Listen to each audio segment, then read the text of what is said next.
Assalamualaikum warahmatullahi wabarakatuh. Perkenalkan, nama saya Anwar, NIM saya 2892050060. Saya dari Fakultas Ekonomi dan Bisnis dengan prodi Manajemen dari Universitas Pancasakti Bekasi.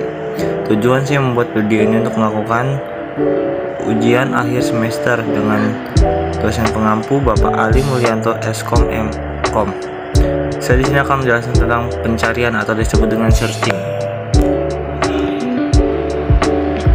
Pencarian dan ruang keadaan hal penting dalam menandakan keberhasilan sistem cerdas adalah kesuksesan dalam pencarian. Pencarian adalah suatu proses mencari solusi dari suatu permasalahan melalui sekumpul kemungkinan ruang keadaan atau disebut dengan state space. Ruang keadaan adalah merupakan suatu ruang yang berisi semua keadaan yang mungkin. Teknik pencarian blind atau uninformed search. Istilah blind atau buta digunakan karena memang tidak ada informasi awal yang digunakan dalam proses pencarian. Keuntungannya, yang pertama, tidak akan menemui jalan buntu atau solusi lebih optimal. Yang kedua, jika ada satu solusi, maka first search akan menemukannya, dan jika ada lebih dari satu solusi, maka solusi minimum akan ditemukan.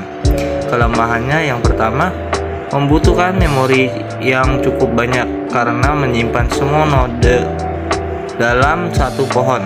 Yang kedua, membutuhkan waktu yang cukup lama karena akan menguji level untuk mendapatkan solusi pada level yang ke min n plus n. Breadth first search atau disebut dengan atau yang disingkat dengan BFS melakukan proses searching pada semua node yang berada pada level atau hierarki yang sama terlebih dahulu sebelum melanjutkan proses searching pada node di level berikutnya.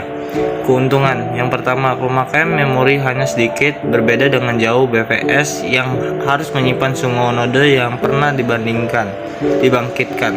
Yang kedua, jika solusi yang dicari berada pada level yang dalam paling kiri, maka DFS akan menemukan secara cepat.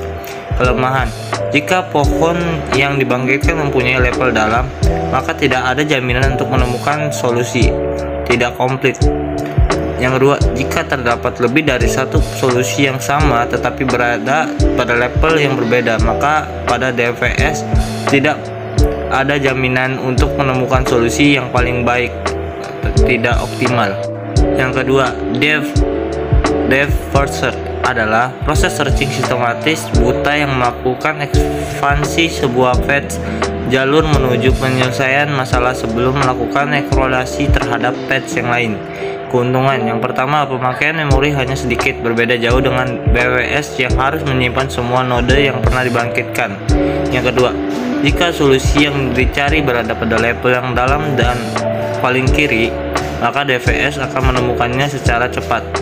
Kelemahan, yang satu, jika pohon yang dibangkitkan mempunyai level dalam, maka tidak ada jaminan untuk menemukan solusi, tidak komplit. Yang kedua, jika terdapat lebih dari satu solusi yang sama tetapi berada pada level yang berbeda, maka pada DFS tidak ada jaminan untuk menemukan solusi yang paling baik, tidak optimal. Yang ketiga, uniform course search. Yang pertama, BPS menggunakan urutan level dari yang paling rendah sampai yang paling tinggi. Yang kedua, UCS menggunakan urutan biaya dari yang terkecil sampai yang terbesar. Yang ketiga, UCS mencari solusi dengan total biaya terendah yang dihitung berdasarkan biaya dan simpul asal ke simpul tujuan. Yang keempat, G(N) biaya dari simpul asal ke simpul N.